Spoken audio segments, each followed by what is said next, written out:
Sir ये जन Swaraj party इतना कम दिन की पार्टी कैसे डेवलप कर ली है? कौन सी दावा आप अपने कार्यकर्ता को देते हैं? हम सिर्फ सच्चाई की बात करते हैं और जो समस्याएं, मूल समस्याएं यहाँ पे हैं, उन समस्याओं को उजागर कर रहे हैं और सिर्फ उजागर ही नहीं कर रहे हैं, उसका निवारण भी कर रहे हैं कि ना हम किसी के ए टीम हैं और ना हम किसी के बी टीम हैं। जन स्वराज एक पॉलिटिकल पार्टी बिहार में स्थापित हो चुकी है और वो है यहाँ।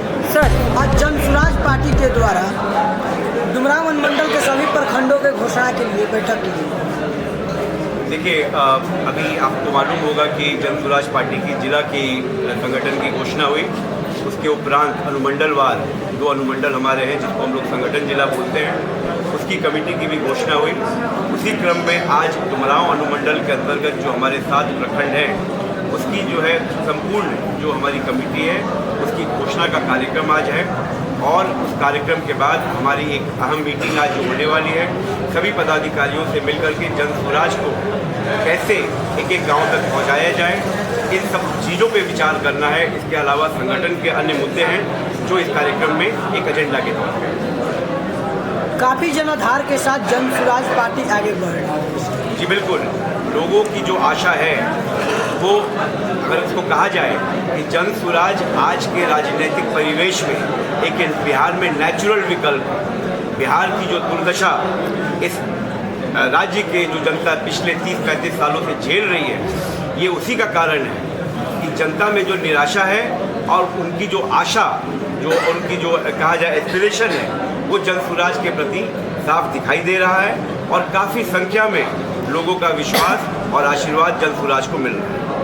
जिस प्रकार से देखा जाए तो जन स्वराज पार्टी काफ़ी लोगों के बीच अपनी पैठ बना रही है। इसी के बीच कुछ पार्टियों के द्वारा बतलाया जा रहा है कि यह एक कंपनी की तरह काम कर रही है। देखिए, लोगों जो अन्य पार्टी है उनमें एक दहशत है और ये बहुत ही बट नेचुरल है कि अपनी चीज़ को दिखाने के, अपनी कमियों को छुपाने के लिए वो कुछ तो बात करेंगे, वो दोषारोपण कर रहे हैं। जन स्वराज अपने आप में पार्टी थी, पार्टी है और पार्टी रहेगी।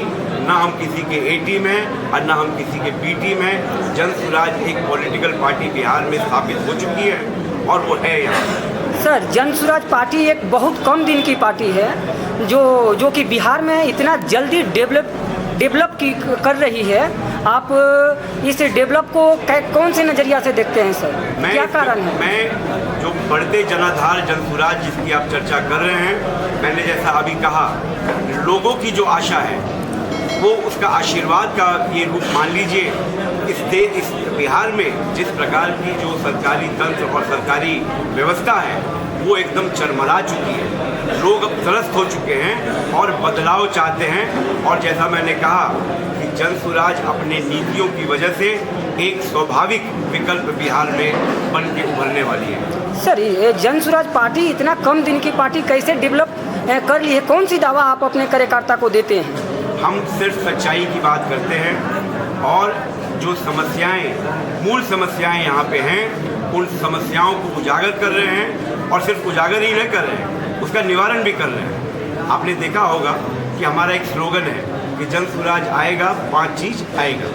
वो आप अगर देखना चाहें तो हमारे कैलेंडर में साफ साफ है कि 5 वादे जो जन स्वराज पार्टी ने किए हैं बिहार की जनता के साथ, वो उसको कैसे पूर्ण करेगी उसका तरीका भी बता रही है। और इसी क्रम में मैं आपके माध्यम से ये जो हमारे बक्सर के युवा हैं, खासकर डुमरांव के युवा हैं, जो पलायन रोकने का जो हमारा एक वादा था, उसके लिए एक कार्यक्रम किया जा रहा है बिहार में, पटना में, जिसमें जो हमारे 18 से 40 साल के युवा हैं, अगर वो 12वीं पास हैं और थोड़ा मोड़ा मोबाइल चलाना जानते हैं और सोशल मीडिया पे सक्रिय हैं, उनके लिए 5 दिन का प्रशिक्षण शिविर रखा जा रहा है, जिसमें जन स्वराज की तरफ से उनको प्रशिक्षण दिया जाएगा 5 दिन, जिसके बाद वो सेल्फ डिपेंडेंट होकर करके और मोबाइल के माध्यम से, आजकल AI का ज़माना है और आपको नेटवर्क के माध्यम से वो 10 से 20 हज़ार रुपये कमाने के लायक हो जाएंगे।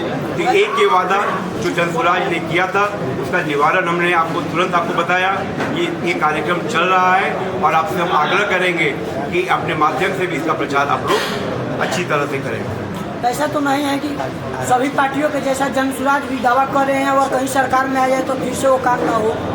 देखिए, ये तो आपको देखना पड़ेगा, लेकिन मैं जहाँ तक जानता हूँ और मैं एक जिम्मेदार व्यक्ति होने के नाते आपको बोल रहा हूँ कि सत्ता परिवर्तित करना जन स्वराज की वो नहीं है, ख्वाहिश नहीं है। जो सत्ता में आता है और जनता के लिए जो काम करता है, उस परिकल्पना के साथ जन स्वराज चल रही है और ऐसा कुछ नहीं होने जा रहा।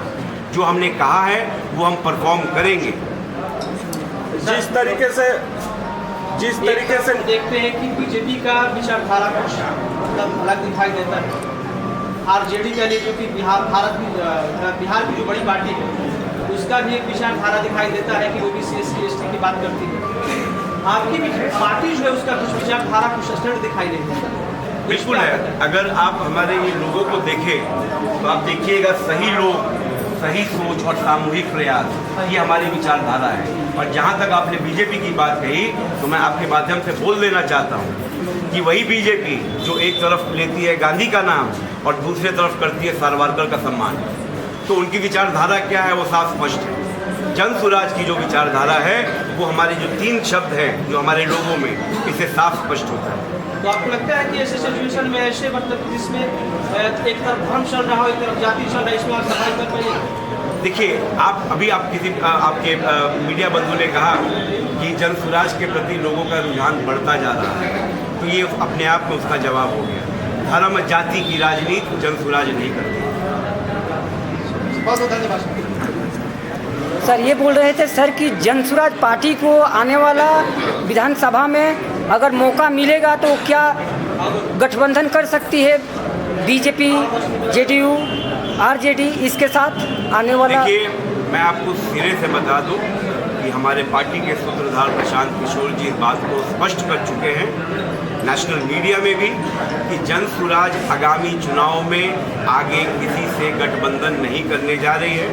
जन स्वराज अपने दम, अपने पदाधिकारियों के दम पे, अपने कार्यकर्ताओं के दम पे जो अपने वादे 5 उन्होंने किए हैं उस पे चुनाव लड़ेगी और चुनाव जीत के आएगी। जिस तरीके से नीतीश जी बक्सर में आए थे प्रगति यात्रा लेकर, जिस तरीके से और वहाँ पे गमले की लूट हुई, क्या कहेंगे इस पे? हम इस पे कहने की आवश्यकता क्या है? हमारे प्रदेश उपाध्यक्ष की महिला रेखा जी स्वागत करेंगी।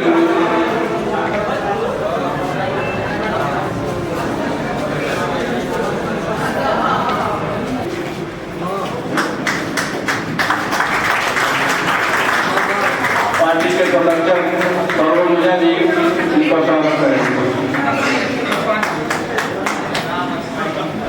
श्रीराम पासवान जी,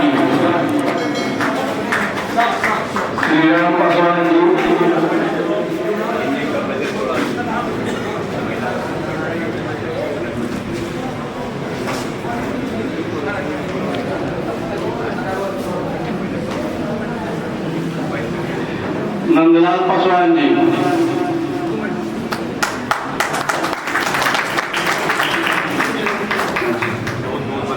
नंदलाल पासवान जी, स्वर्गीय श्रीजम नाथ पासवान जी, इनका स्वागत करेंगे हम लोगों के महिला की उपाध्यक्षा कनकलता जी।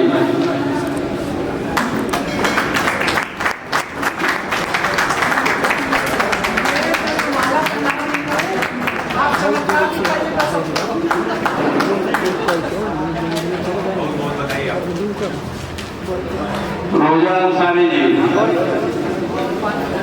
पिता मोहम्मद याकूब अंसारी, चौथो बड़ा ना आरती कुमारी, बिंदुश्वरी सिंह। अच्छा, रोजा अंसारी जी का स्वागत हम लोगों के उपाध्यक्ष धर्मेंद्र पांडे जी करेंगे।